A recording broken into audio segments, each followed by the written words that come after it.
I grew up in was, and they even had like a porthole from the kitchen to the main room in our house. I don't remember seeing it in other houses.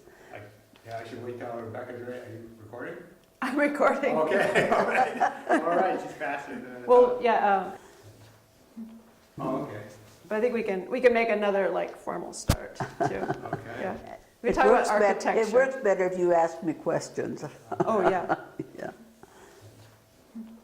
Boy, okay, yeah, so Frank Kitko, he was kind of a mover and shaker back in the time. He was like a miner, and he was building boats. And My grandfather was, worked in a gold mine in Juneau, and when payday came around, the boss asked him what his name was. He said Charlie, and the guy said, "What's your other name?" And he said Charlie. So the guy said, "Where are you from?" So that's how he became Sitka Charlie. Okay. But there was we're just visiting. There was a man next door that's name was Charlie Bennett. Must have been a popular name a long time ago because there was a lot of Charlies. But somebody got it mixed up and said Charlie Bennett was Sitka Charlie. And I said, no, Sitka Charlie was my grandfather and he raised me. And Charlie Bennett lived next door to us in another big house. And but he was from Angoon, and you know, he went back and forth, Angoon to Sitka. So sometimes they were next door, and sometimes the house was all boarded up for the winter. Okay, and so is the house that you grew up in, is that still standing? No, Okay. no, it was right across what was Conway Dock, Sitka Sound. Right across the street. My grandfather used that area right across from the house for an outhouse. Okay. And I don't think it was his property because it didn't show up in the, when Grandma gave the property to Frank Kitka. All right, and going back to the description of how the house was laid out, so there was just a big, you'd go in, was the door central, or was it? The door opened to a hallway. Okay. And in those days, and I noticed that later on, that all of the clan houses were real high, you know, real, it was hard to warm them up because the ceiling was way high, you know, and oil stove in the middle of the room to heat up the place in the wintertime. A lot of the houses were built like that, though, real high ceilings. Right, I went into where Ida Peterson lived. I'm sorry, I'm a I'm little sorry, hard yeah, to hear. I went into one of the houses kind of near the intersection of Cargonton and Catleyan Street, where Ida Peterson, I guess this is a house that Frank Kitka built, according to Gil Truitt, and like you say, the ceilings are really high, and they in more modern times, they put in a drop ceiling to kind of keep the heat in. So. Frank Kitka's house was next door to Alec Andrews, and Alec Andrews was a clan house, and that was built, like I said, one big main room, and on one wall was all native carvings. You know, the whole wall was native carvings. Wow. I wonder what became of those carvings. I don't know. So I don't know. like big scale? Great big, like the Nakahiti, you know, that great big panel. It covered one whole wall. So when you went into that clan house, you would open the front door and you would be in the main room? Not all of them. Alec Andrews's was that way. You opened the door and you were right in the main room.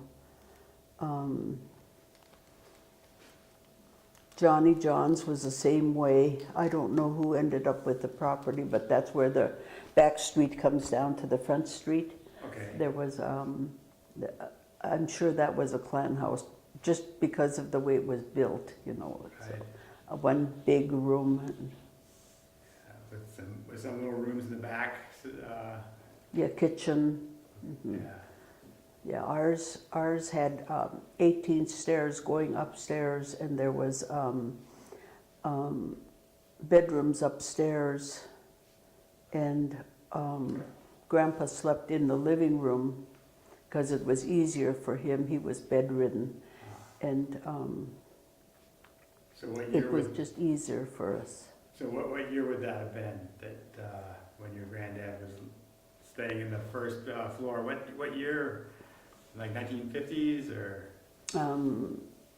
I was born in '36, and my mother died when I was 6 years old, and my grandparents raised me.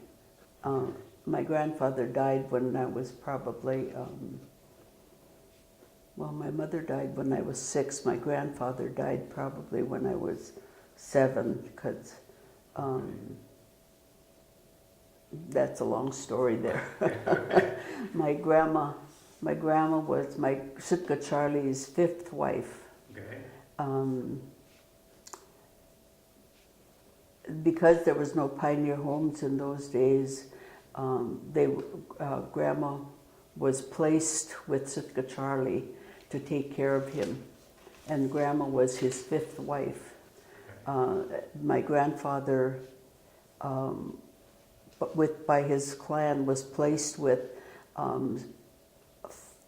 4 older ladies. One would pass away, then they'd put him with another one because he would get food and firewood and, you know, take care of the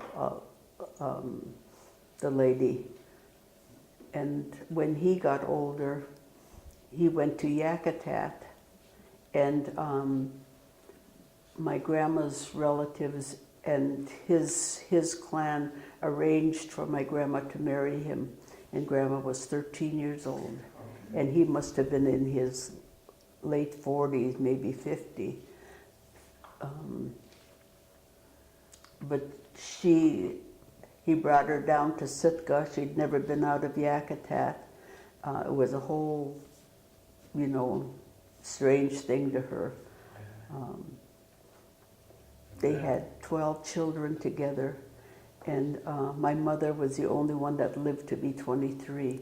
Wow. All the rest of them passed away. They had TB, and some were stillborn, and Grandma used to say it was because Grandpa had old blood. Grandma didn't speak English. And so I understand you would translate for your grandmother. Yeah, I did. Wow. I would go with her to the stores and translate for her. In fact, I got an invitation to go to Juneau in 2 weeks for a fluent language seminar, but I had to call them today to tell them I couldn't go because Glenn has congestive heart failure, Oh, yeah. and I don't feel like I should leave him. It'll really be interesting. You know, maybe down the line someday I'll be able to go. But I can't speak it like I used to because I don't have I don't have anybody to talk to. Oh. I speak to our children and let them try to figure out what I'm saying. You know, when we travel together or when they come home, I speak to them, and they speak a few words, you know. But Grandma not speaking any English, she did good. Our big house was a good idea because people that came from Yakutat would stay with us, or people from Mangoon, you know, people that from our clan, and we always had room. So, and when Edgecombe started,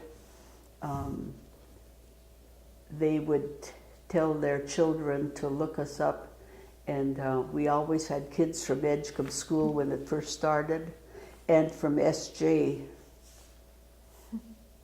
It was good for me to have all these kids from all over.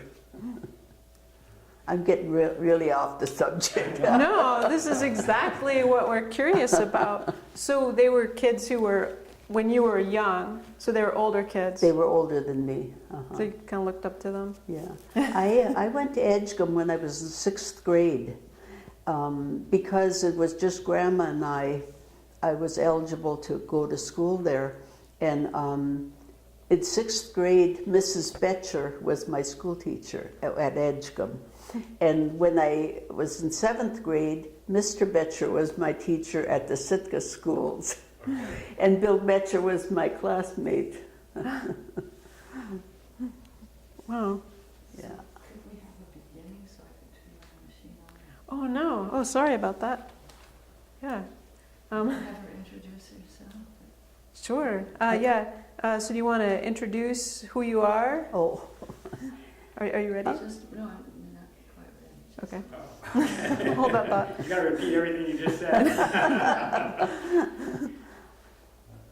Oh, my name is Elizabeth Antioquia Howard. I was born in Sitka. I am 82. I've lived here all my life. My grandmother was from Yakutat, and my grandfather lived here all of his life. He traveled a lot. He was a guide somewhere. I was told that he took John Muir on a canoe ride on a guiding trip, and he worked in the gold mine in Juneau. He fished. He did a little bit of everything. At the end, he was bedridden, and people would come and visit him just to hear his stories. So, our house was in the village, right in the middle of the village.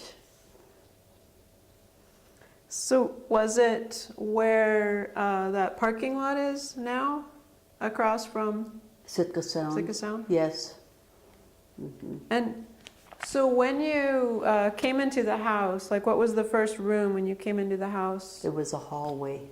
Were there steps? With we had a big porch, the big front porch that was all fenced in, and then when you go in the front door, there's a hallway that goes clear to the back to the kitchen, and a door that would go to the living room, the big room, and steps, 18 steps going upstairs, and another bedroom, 2 bedrooms on the right side, and the rest of the bedrooms were upstairs. The kitchen wasn't very big.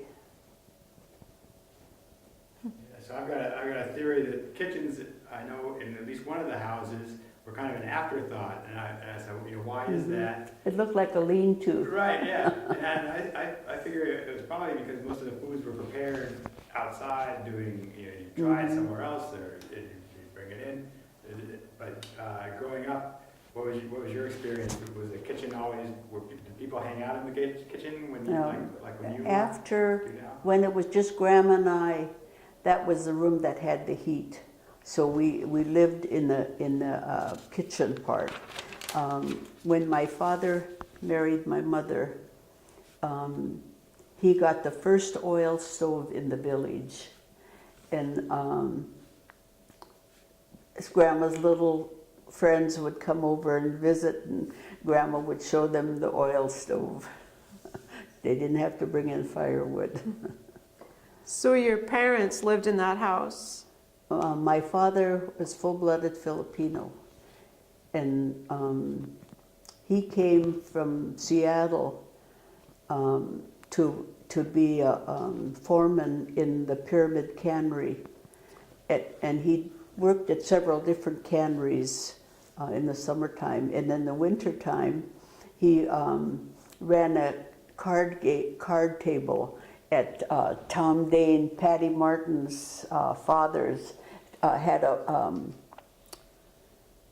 where Neil Anderson's store was, there was a little walk out, and you'd go into this pool hall, and my father used to run the card tables there. So in the summertime he worked the cannery, in the wintertime he ran the card games. So was the card game, was it everybody, or was it mostly everybody? Yeah. Yeah. My mother died when I was 6, and my father was going to take, by then I had 3 brothers. One brother was deformed real bad. He had, I really think it was polio, but they were saying it was TB of the bone. I don't know, but he was really deformed and he wasn't very tall. But he was in the hospital from when he was 2 years old down south. And I was the oldest one, and I had 3 younger brothers. My brother Roman Jr., and my brother Rio, that was in the hospital, and my brother Clay, who lives in Juneau now. Grandma and Grandpa, my dad was going to take us to Juneau, my brothers and I. And Grandma took Andrew Hope to the courthouse, to Frank Richards, and he interpreted for her, and she told the magistrate that all my children are dead, all I have are these grandchildren, and if you take them, we won't have anyone. So the magistrate asked her to choose which one she would take. And it was a hard decision for her because my youngest brother was just a baby. And she wanted to take the baby, but because I was the only girl, she chose me. And my father took the 2 that were here to Juneau with him, and he remarried and had 12 more children.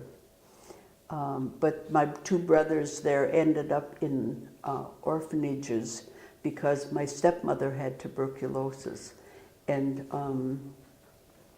their children ended up in different homes. I really feel like I was real lucky that I got to stay with Grandma. Eventually, my 2 brothers came back, and the magistrate let Grandma have them because my father moved around a lot and his wife was sick. So it was after my grandfather died, it was my grandmother and my 2 brothers and I. My brother that was in the hospital,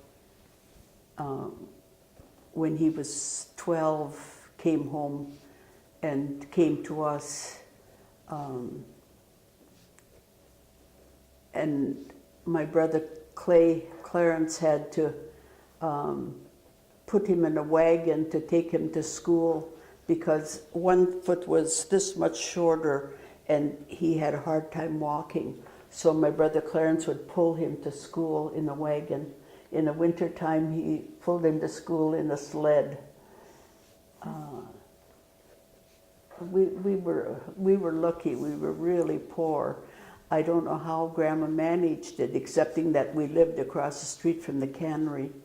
So we ate a lot of fish and a lot of bloodshot deer meat people would give us. My brothers used to go down to the cannery and get fish heads and backbones, and they'd sell them for a nickel a head to the older ladies that couldn't get down there. Then when they got a little older, they sold newspapers. And then my brother that was a year younger than I am, ended up going to the canneries with my father and worked in the canneries. and then he, as soon as he was old enough, he joined the Navy. And Clarence stayed, and Grandma and I stayed in Sitka, and Clarence, as soon as he got old enough, worked at the bakery when it was downtown. Arcades. Annabelle Appling, and I forgot some of the other ones. Then he worked at Ben Franklin when it was right here. He worked for Ruth Betterton. Wow, okay. He graduated from Sitka High.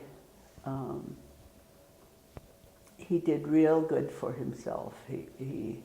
I think a lot of it was the having Grandma. Even not speaking English, she was very intelligent. She. So what was your grandmother's and your grandfather's clan? Grandma was a brown bear eagle, Tequedi, and Grandpa was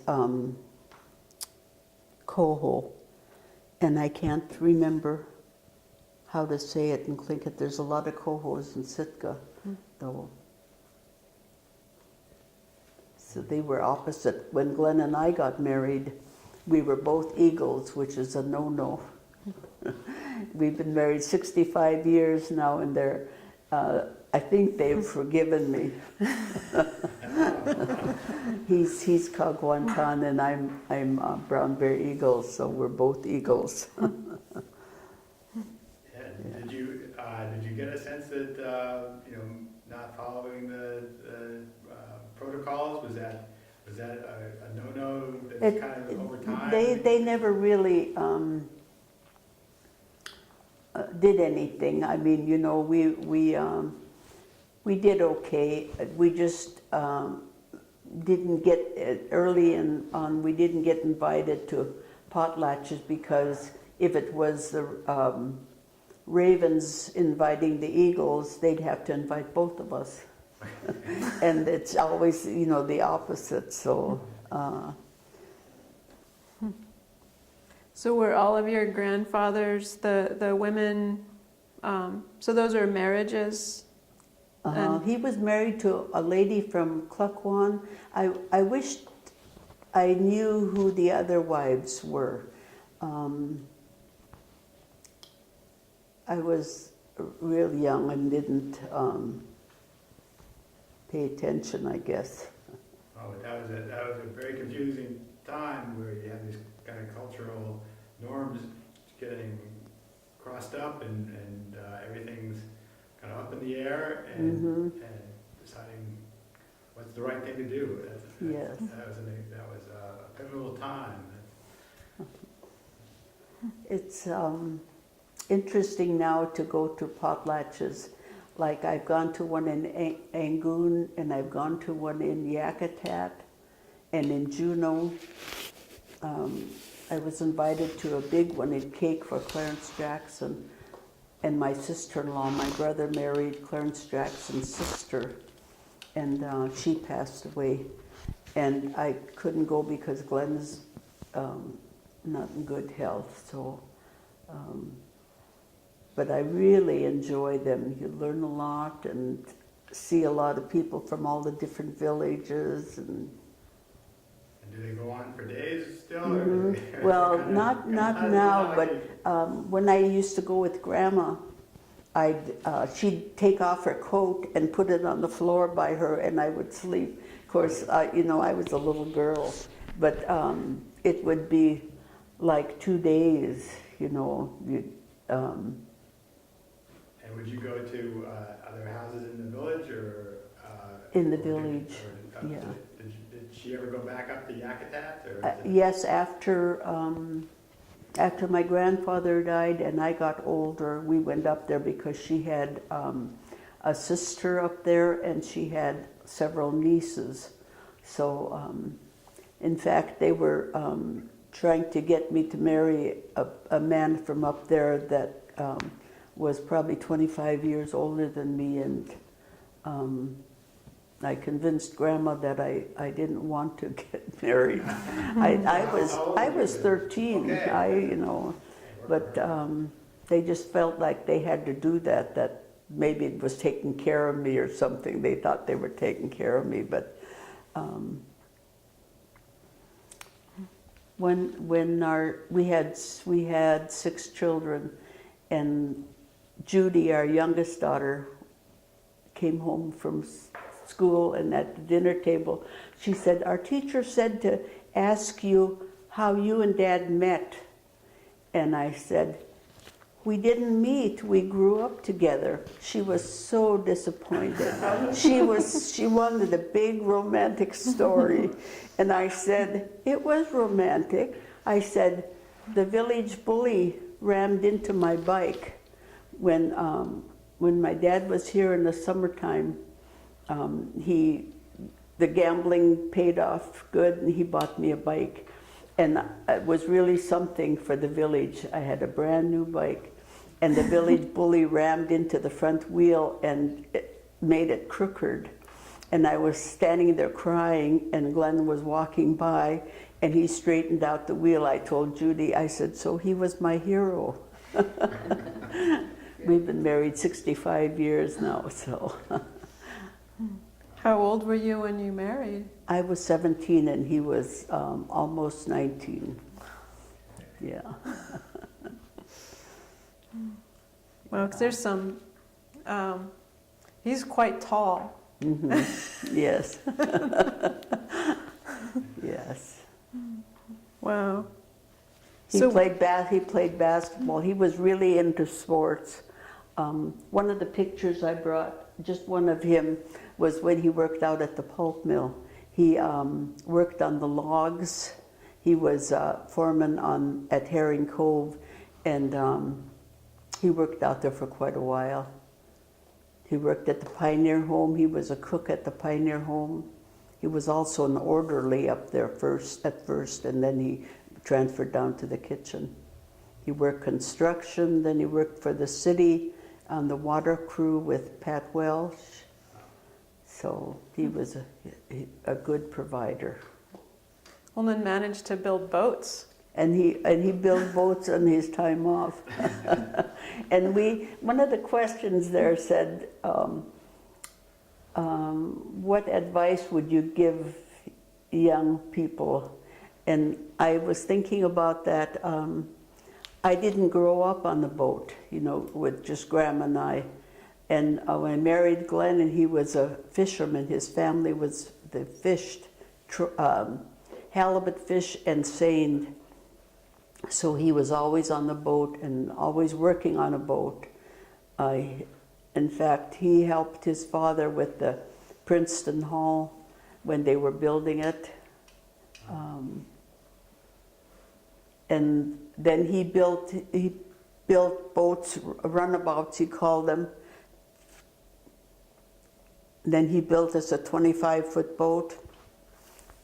And 3 of our older children all had jobs, so they stayed in town, and the 3 younger ones went with us on the boat. We also had a foster son for 10 years. And we went out every weekend and dug clams and fished and just spent the time on the week. And our week vacations were spent on the boat. We took a trip to Juneau, 4 kids and Glenn and I on a 25-foot boat. It was crowded, but Glenn had a pole that he put out back and put a tarp, and the kids loved staying out there. Where did you go to school? Where did I go to school? Yeah. Here in Sitka. Yeah, at the native school, Front Street School. I went to Edgecombe for my 6th grade, and the Sitka schools for my 7th grade on. Got married when I was just supposed to be a junior. And Glenn only went to the 8th grade because his father used to take them out of school to go fall fishing. So was there so there was the Front Street School, and then there was also, was there another elementary school? Like,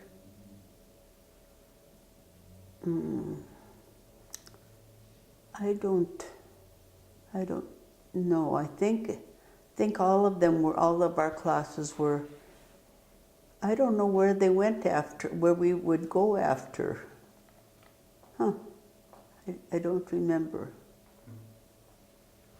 I did go to Sitka High for a bit. what was that like? It was good. I have a lot of friends yet that I went to school with, and some from Edgecombe that we hear from, you know, that their children, when they come to town, look us up. Right, who would you cheer for, and did Glenn go to Sitka High? Is he, did Glenn go to Sitka High as well, or he was? No, to the he eighth grade? didn't finish the 8th grade. Okay, that's right. Yeah, And that was at the Front Street School? yes. Mhm. The Front Street School was really an experience. Every morning we'd stand in line and we'd get a tablespoon of cod liver oil with a dried prune. And then on Fridays, we'd get the cod liver oil with a piece of hard candy. That's how we knew it was Friday. Wow. So what was that supposed to do? That kept you regular, I imagine. But, Yeah. I don't know what cod liver oil was supposed to do. We just did what we were told. Fun.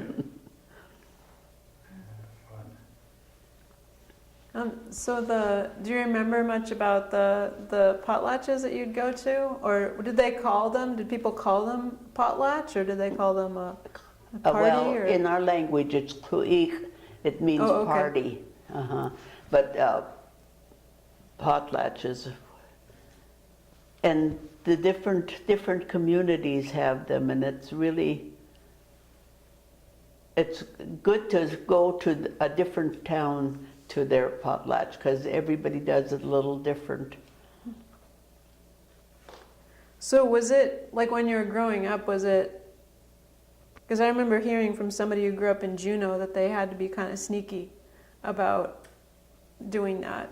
About the Having a ku'ik because in Juneau.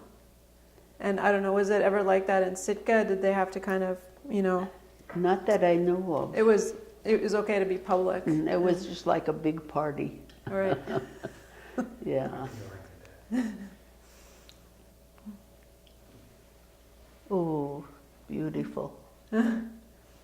I still look out in the water and think I could be out there in this today. Choppy, I know. What we used to call intos.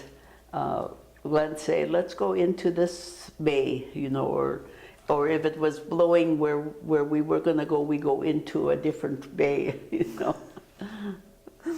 I caught many a halibut anchored. I would use the craziest bait. As soon as we'd anchor up, I'd put my line overboard, and I've used smoked fish skin or a pork chop bone, and I've caught halibut. And one time Glenn was going to come into town to pick up a grandkid for the weekend, because we went out a couple days early, and he was just getting ready to pull out on the whaler and leave me anchored there when I got a fish on. It was so big, he couldn't pull it in right then, so he gaffed the head and killed it, or thought he killed it, and put a rope through the head and then on the tail part and tied it on the outside of the boat. And then he took off to get a grandkid.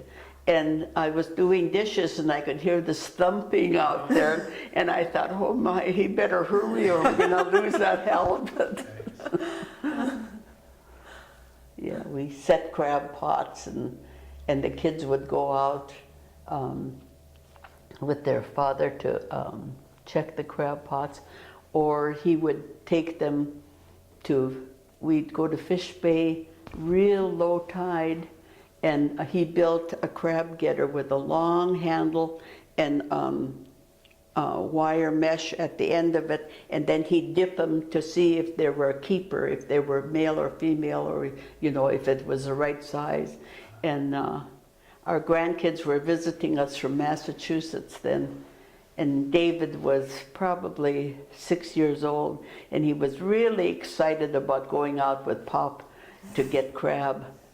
And Glenn had hip boots and tied the skiff to his belt, and David was riding in the whaler, and Glenn would dip the crab in there, and David was all excited until there was so much crab crawling all over that he was saying, "That's enough, Papa, that's enough, Papa." We still tease him about it. Too much of a good thing there. And I'd be up late cooking crab on the back deck. Glenn would build a tarp back there, and we'd have a propane cooker. And finally I told Glenn, I give up. It was getting dark out, so he put the rest of the crab back into the crab pot and tied it over the side. And the next morning I got up and kept right on cooking. I was cooking that many crab for our 25th anniversary. And Shirley Kimball catered for us, and she made crab dip and crab sandwiches and crab balls. That's why we were getting so many of them then. So do you remember the kind of foods that your grandma made for you? Oh, lots of fish. Like And salmon? if people would give us seal meat, and she would get a little pension, and we'd go down to Tom Tilson's grocery store. She had an account there, and they called Tom Tilson Sugar Daddy, Shuga Ish, in Tlingit, because that's where you bought the sugar from the Sugar Daddy, Shuga Ish. Anyway, I'd interpret for her. She had accounts, you know, at the Peterson store, the little ladies that had the old ladies that had the store over here. People trusted her. So which store? The Petersons? They sold clothing, and they had some candy, and they had shoes and things like that, and yeah. Was it the Sitka Bazaar? Or... Sitka Bazaar was there too. Oh, okay, but that wasn't the No, Peterson store. The Peterson store was on this side, like where Columbia Bar is. Oh, Columbia Bar, it's not Columbia Bar anymore. In that area. It was an old building. It had 2 doors going in there, and 2 real old ladies were running it.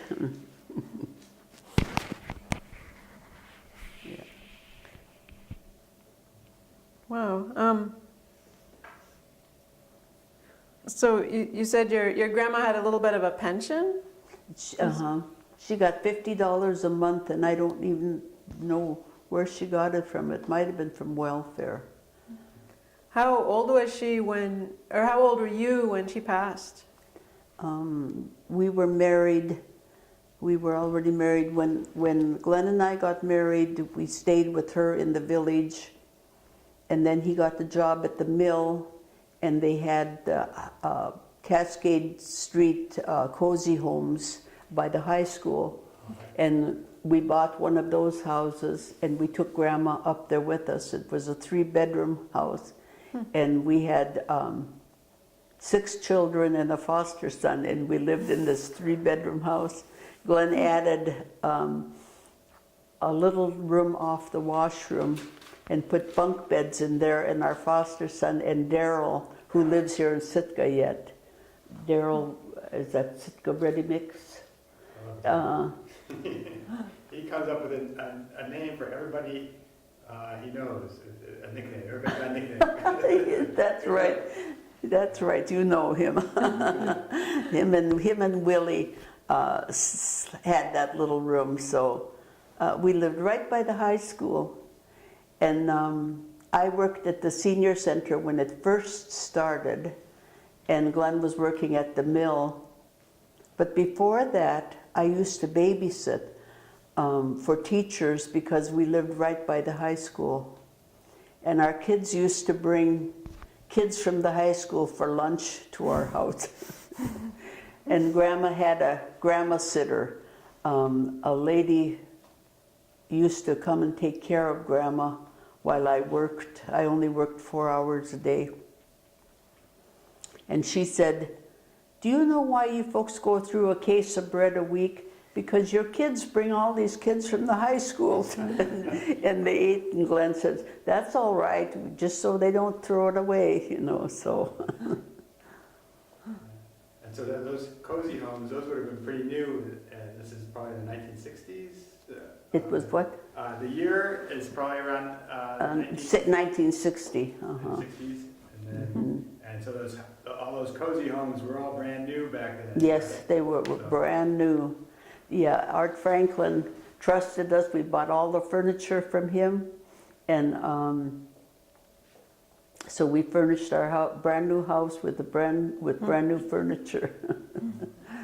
And what became of the house on Catley Street?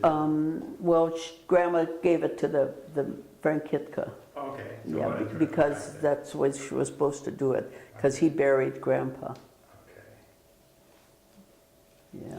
So there was some time in between that, or so your grandfather died when you were pretty young. Mm-hmm. So there was, your grandma, you were still living in the house until. I was still living there with Grandma. In fact, Grandma worked at the cannery, sliming, and I was just, my mother was already dead, so I must have been 7, and they didn't have babysitters in those days, but it was summertime and it was daylight, and Grandma used to lock me in the house and go to work. And it was daylight the whole time, so I wasn't scared. And the window was just open this much. The stove was turned off and everything. She made sure I had food and everything.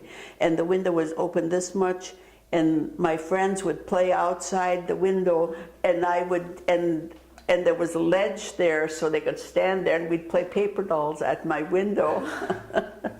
But you couldn't do anything like that anymore, leave a, you know.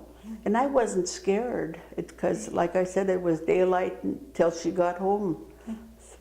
So and that was Pyramid Cannery? Pyramid Cannery, Then when I went to Yakutat when I was 14, I worked in the cannery, and they hid me in the can loft because I wasn't old enough to work there. You mean when an inspector would come around? Or, oh. And my job was to put lids, can lids, into this machine. And then they would warn me that the inspector was coming around, so I would hide among the boxes. That was an interesting summer. So do you remember ever hearing from your grandfather or your grandmother? You were saying that your grandfather was a guide for John Muir at one point. Did you hear those stories from your grandma? My grandmother and one of my grandfather's granddaughters from another marriage mentioned it. She just passed away in Seattle probably 3 years ago. But she'd mentioned it, and then somebody said they saw it in the paper, in a book. I don't know. I don't remember if I'd even seen it, but. Because I know in John Muir's book, there's, he talks about, Sitka Charlie being a young guy who was, one of the. Yeah, he was a big man and real active.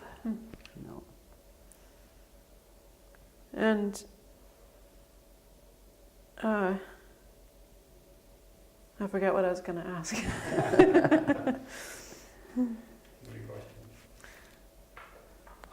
So can you identified today which houses used to be clan houses, or is it on Catholic Street, going back to my building? Alec Andrews Okay, starting with, and Johnny John and Charlie Joseph and Charlie Dick. That's the only ones I know for sure. okay. And those are still standing, or? are those Yes, just- the one Chuck Miller lives in was Okay, that's, Charlie Dick's, and Loretta Ness's family was the Charlie Joseph one right next door to it. The great big houses. I remember what I was going to ask you. So Charlie Bennett, who lived next door, and he was the carver, or he was a carver? I don't know. Oh, okay. I don't know. I just know he was from Angoon and would come off and on, like in the summertime. Did your grandma do any kind of like artwork or? She would tan the deer hides and the seal skins for the ladies that made moccasins. Because we always had, I forgot what they're called, stretchers, when they stretch the skin. I remember when I was little, watching her put flour on the deer skin to keep it white. No, she didn't. Her eyes were bad. She was blind. I don't know if I mentioned that. She was blind for the last, and she already had cataracts, and she fell down the flight of stairs from upstairs, and right away she was blind. So she didn't do any handiwork. So how old were you, and how old when that happened? When she completely lost her vision? I must have been 12.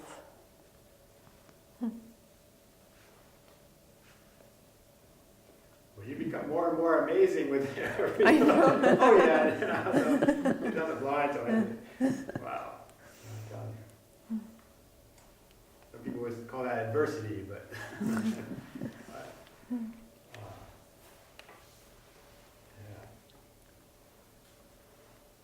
And so and some of your playmates, like who were some of your playmates, and do you remember things you do besides the paper dolls?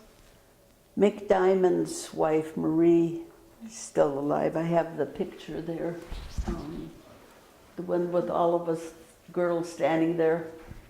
That's by the, that's the rock. All right. She's in the Pioneer Home now. Mary Miller, that's Chuck Miller's mother. Okay. Ethel Willis still lives in a cozy home on Cascade Street. And this is the one that comes up from Washington, and Mick Diamond's wife, Marie. Okay. We all lived, and we called ourselves the Village Girls. So can you tell us who they are a little bit more slowly? And I forget that you're doing that. I'm sorry. Mary Miller, okay. she's in the Pioneer Home. Chuck Miller's mother. Ethel Willis, she was a Kitka, Herman Kitka's cousin. There was several Kitkas, and she lived right behind us in the village. And Maxine Marshall, her name is Moore now, she lives in Washington. And Marie Sanders Diamond. Is that SAUND? SAU, yes. And the house she grew up in was right next to the Front Street School. And so, that wasn't unusual that people moved out of the village and over to the new houses, the new cozy homes. Mhm. Was that fairly common, or were you guys? Well, there were several young families that moved up there from the village, the older people stayed down in the village, and then the young marrieds moved to Cascade Street.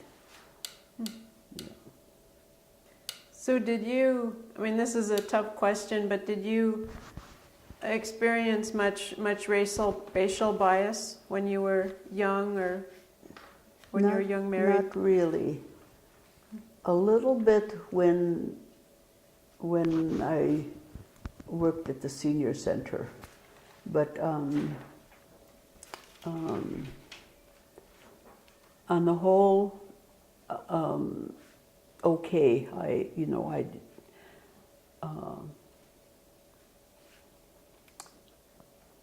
Eleanor Moore was the director then, and I was hired by the city Sitka Community Action Group. Margaret Federoff was on there, Viola Bell, Warren Christensen. And they needed to, in order to get the federal grant, they needed to get some natives there to come to the senior center. So that was why they hired me, because I could speak it and understand it. And the building was right here. Oh, the double O. I used to, the double O. And they got their name, they had a contest. And several of the people that would go there would, enter different names, and they picked double O for older ones. And then, in order to get the federal grant, they Catholic Community Services took over. The food was catered at the Pioneer Home, and Penny Brown used to go over there to get the meals and bring them to the senior center. And I would feed the people that came there. And then when we started the home delivery program, I talked Jessie Price into staying home so that we could try the home delivered meals. And she liked it so well that we ended up, sending her meals all the time. So she wasn't coming in to come to the meals No, before? no. Unless we had a special thing, and then I would have it at the Centennial Building, like Thanksgiving dinner. Glenn donated a couple hindquarters, and besides the turkey, we had venison, and lots of people came to the Thanksgiving dinners. At the Centennial? Yeah, at the Centennial. When did you first start working at the senior center? About 40 years ago. I retired about 10 years ago. I still volunteer and I still substitute there, and once a year I do their update their files, and I like that because I go over their files and call everybody and see if they need anything and how are they doing, and get to visit everybody. I used to do it at their homes, but a lot of them, we do over the telephone too. So. Wow. You make it sound like hard work is fun.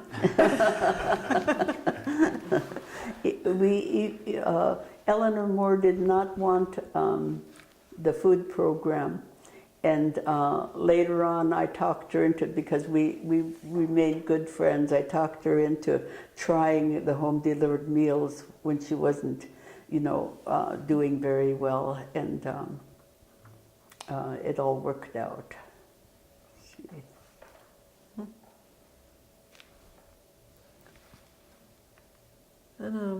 What do you know what the Tlingit names of your grandmother and grandfather? And My your grandmother's name is You didn't know this was going to be a test. Oh my gosh. You know, I thought of all this when I was at home. My grandfather's name was Chatsuku.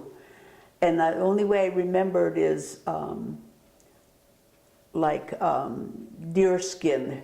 Chatsuku, to me, is like leather or some kind of hide. My name is Shakuin, which means strawberry picker. And Glenn's name is Tsao Ish, which is crab father. And not very many Tlingit names have meanings, or they're so old, you know, that people don't know what they are. But we lucked out. We both have names that we can associate to it. Shchansat, my grandmother. Shchansat. Don't ask me how to spell them. Okay. I'll do it. Shchansat. I don't know what that means. Shchansat.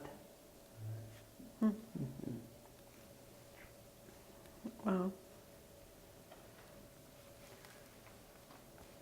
So do you remember, was there a lot of like kuik and traditional activities? A long time ago, yes, yes. So when did it kind of end? Or Well, they're still doing it. They had one in Cake last month, and they have one in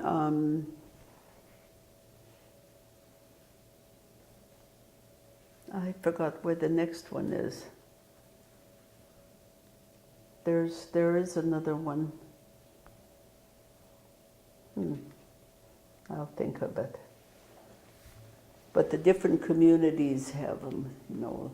They, it might be the fall after somebody's passed away, or it might be a few years when they say, well, we've lost this many of our relatives of our clan, that we should have nakuik. do you feel like it's about the same level over the years, or did it kind of fewer I think a little less. in the past or now? A little less now. But then you have other things. They like used to have several here, you know. You have the emergence of celebration. Do you ever go to that? Oh, Do you yes, do it? Okay, yes. So maybe that's kind of filling a void. That probably, yes. I didn't get to go this last year, but I really enjoyed, because you get to see a lot of people from other places, and people you went to school with, you know, that in Edgecombe years ago and things like that. Do you remember what kinds of things your grandmother would cook? Like was it usually like boil or? Yeah, well, for example, today Glenn had baked fish heads. He's having a hard time, no appetite. He's lost over 30 pounds, and but he really enjoys fish. So I baked him some fish, and I boiled some fish, and my grandson comes to check on us, one of them every day at lunchtime, and so we get to have a fish head feast. Our son married a lady from New York, and when they moved to Sitka, they stayed with us until they found a place, and she came from the back room and she looked at what I was doing. I was putting fish heads on a platter to stick in the oven. I was seasoning it and everything. And she said, "You folks eat fish faces?" After that, we always called it fish faces. In Angoon, I got a phone call from a lady there, and I said something about my daughter-in-law's here visiting. She said, "Is that the lady that calls it fish faces?" Yeah. So is that something your grandma would fix? A lot So of, did you she? know, She had an oven. stick it in the oven or boil it. I like mine boiled because I like the broth. And then you can put seaweed in it, you know, in the broth, and a little bit of seal oil if you wanted, you know. Dion, our granddaughter, would use hooligan oil, but I didn't grow up with hooligan oil. I don't. I prefer seal oil. So you just like pick all the meat off? Uh-huh. So does it get kind of messy? Our kids, when they were little even, ate the eyeballs. I never could eat the eyeballs. And even our great-grandson from Colorado was here this summer. He was 7 years old. And he saw what I was cooking. And when it was done, he was sitting there and he says, "Where's my fish head?" So, and he ate the whole thing. He kept saying, "Can I eat this part? Can I eat this part?" You know, he just amazed us. He was thrilled with it. Or backbones. Vita Food Cannery was down by the Conway dock, and my brothers used to take a tablespoon and a bread bag, and they'd go there and scrape the backbones, and make. Then they'd sell it for people would make fish patties out of it. So would you have like the fish, would you have like rice with it or greens? Rice because I'm half Filipino. Okay. I'm a Klinkapino. So was that a usual thing? Like, Oh, yes. But like it wasn't just your family, everybody ate rice? Or You could make a soup out of the with potatoes and you know the boiled fish, but we like our rice and soy sauce. In Juneau, it's called Indipino. Okay. In Sitka, I'm a Klinkapino. so did you eat like greens or berries or? When I was a little girl, before the berries were ripe, we'd go pick sprouts, and you had to get them at a certain time when they were tender, and then you'd peel them and eat it, or pick them for the grandma or the older people, or Indian celery that you'd have to peel. Otherwise, the skin would make marks on your face. We have a grandson here from New Bedford, and he went out to Daryl and his wife bought an island out here, and he went out with them to clear the property. And it was summertime. We actually had good weather because he was working without a shirt, and Jimmy got burnt from the Indian celery, and he went to the doctor, and the doctor said, "You're not Indian enough to be working in the Indian celery." But Daryl's wife even got burnt, you know, not as bad as Jimmy, but Jimmy really was burnt. So how do you? So the sprouts, you would eat those fresh? Just eat them fresh. You don't cook them, none of them. You know, you just eat it like celery. And then the Indian celery too. You would just like when it was like in the spring. You just eat them fresh. And just you have to get them at a certain time or they're tough. You know, so before they start flowering, the Indian celery, when they're real small. Oh. I'm not going to try it. Let's see what I can do to you. But I've seen, Well, I've you know, seen some if you bad get burns. stranded somewhere, you can eat the sprouts. Yeah,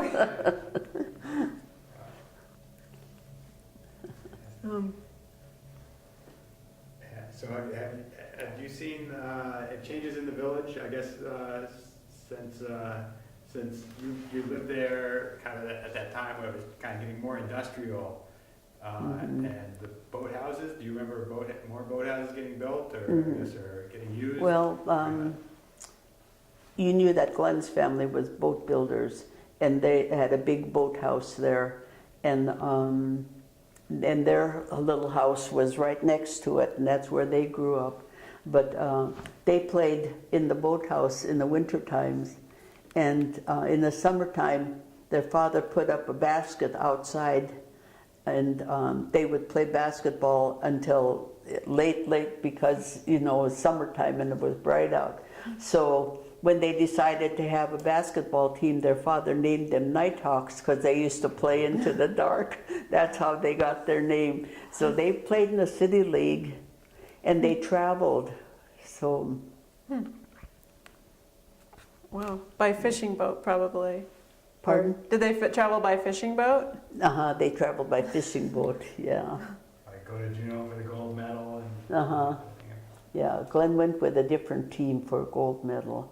I think the Nighthawks did go to gold medal. They didn't place way up high, but they had a good time. Well, if your basketball court is a street, that's They had to wait for traffic. Thank goodness there wasn't a whole lot of traffic there. It seems like that street got paved. I can almost remember when it got paved. So it was, and it used to have boardwalks, wooden boardwalks. Yeah, I can remember. I'm getting to be an old timer. But yeah, there's been a few changes along that street. So did you learn any? Did you have any kind of like cultural education, like learning like protocol or? No, I Songs just listened to Grandma. You know, she taught me a lot. There wasn't anything, no TV, nothing, you know, and so I just listened to her, and the ladies would visit each other. Mrs. Joseph would come up 3 houses up to our house and visit, and I'd just sit and listen to them, you know. So would they be like gossiping or talking about family history? They'd talk about what's going on in the other villages, or when we moved to Cascade Street, we bought an automatic washer, and Grandma, I give her the telephone and she'd call her friends in the village and they'd speak in Tlingit. And Grandma told Mrs. Joseph, she said, they have a washing machine that you just put the clothes into this thing and put soap in it and push a button and it fills up all by itself and it washes and it rinses and then it spins. And Mrs. Joseph said, well, there's a machine now that you put them in the machine and it dries them. They were so amazed at it. It was really something. And then when we moved up there, Grandma had to buy us a dishwasher. And Glenn said, what do we need the dishwasher for? We have 6 kids. I said, well, Grandma wanted to buy a dishwasher. She, even being blind, the Cozy Homes had a divider. It was 2 trailers put together, you know, and she could find her way by the divider. And she used to call her exercise washing dishes. She used to get up and go to the sink and wash dishes. And if Glenn got a deer, she loved to help me cut it. You know, she was really something. If they got clams, she knew just by feeling it, you know, what part to cut away, or. Wow. She was an amazing person. And so growing up, you obviously didn't have a washing machine, or We had did you have a wringer washer down in the old house, and where you stuck the clothes into this wringer, you know, and then you had to rinse them. So it was like a bucket with an agitator, or was no, all a hand? regular washing, Maytag washer, you know, like a tub on wheels. Did you have running water? Yes, And how about electricity? we had electricity. Yeah. when my father married my mother, we got a few modern things like the the oil stove and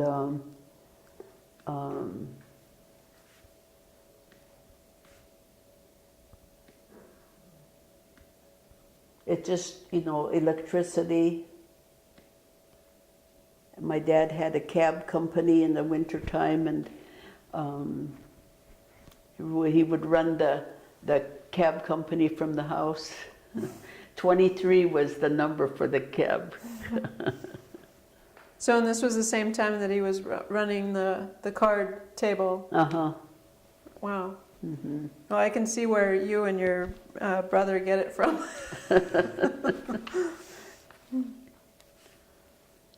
Yeah, Wow. I imagine all the sewage probably just went straight down to Mhm. the city channel. Yeah. My folks' house. We knew where to play and where not to play. Over here, a long time ago, was a Sears office, and we used to go there and get old catalogs, and we'd cut the paper dolls out of the old catalogs. Alice Johnstone worked at Sears then, Oh, in the old Bayview. and then she went to the old Bayview. Oh, Yeah, it used to be. It used to be here. There used to be a Sears right here. So was that before the fire, or? I don't know. I don't remember. I remember we'd go to the Pioneer Bar and ask Dutch if we could have a cigarette box, a cigar box, because if you had one of those, you were really something, because you lifted up the top and you could put your paper dolls in it. That was a precious thing. So were there other games that you would play? No, Or- hide and seek. After the war was over and the cannery was deserted, there was white stuff on the floor. And we used to play in there before Conway, start putting his cannery and the oil place there. And we'd come out of there all full of white stuff. I don't know what it was, but we played in it. It looked like flour, but it was from the war, or something from the war. And the boys used to taunt us, and they'd tease us, and they'd run out to the end of the dock, and they'd crawl underneath the dock and on the pilings, and we'd play tag, and we couldn't get them, so the hoses were still connected, so we'd run the hose down the cracks. And when we could hear when the police car was coming, because it was a paddy wagon, and it had a padlock in the back, and it would rattle, because the streets weren't paved, so we could tell when Stormy was coming. We'd run and hide. As soon as he'd leave, then we'd keep on doing what we were doing. So Pyramid Packing Company, that was closed up, and were all the canneries closed? Wyman owned it. Pyramid Cannery was down further, closer to where Murray's is now.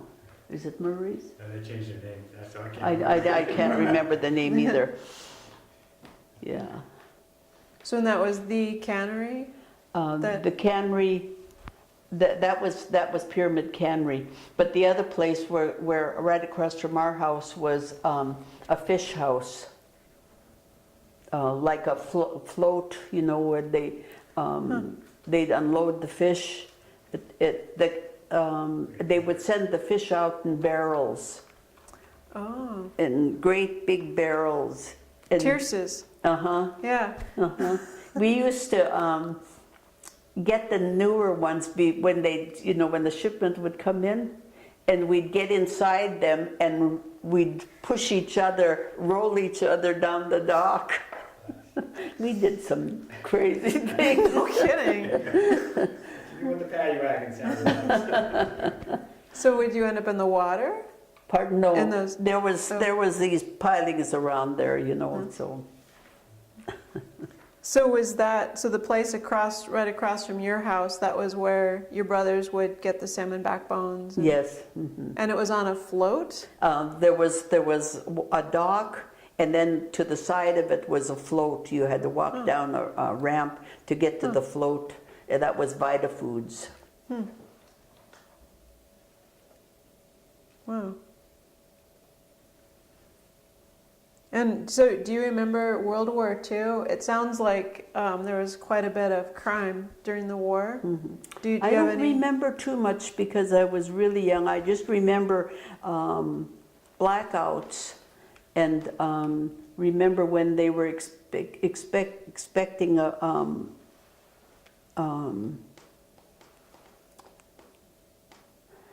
Air raids. they were expecting trouble anyway, and they were trying to get us to go up the mountain. And Grandma wouldn't go because Grandpa was bedridden. So Grandma wouldn't go, so I didn't go, so we just stayed at the house. There was a lot of racket, but that was it, you know. Like I said, I was really young, so I don't remember too much of it. Just remember that they wanted us to go up to the mountain, and we didn't go.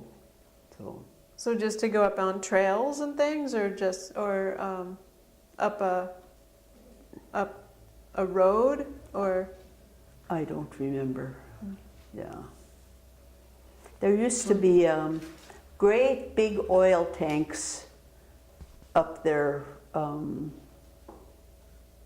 Conway Dock had great big oil tanks and lots of stairs going up, and we used to pick berries around there. On both sides of the stairs was lots of salmon berries. We used to berry pick there. I think now it's like a toxic waste site. Have it all fenced off. We'll have to get back to the newspaper office. Go make a newspaper. Disappeared. Well, Glenn has a physical therapist. No, the nurse is coming, so I should be there. Okay. Yeah, he can't Okay. hear, so I'm his interpreter. I'm still interpreting. He has hearing aids, he just won't use them. He's one of those ones that wears his hearing aids in his pocket.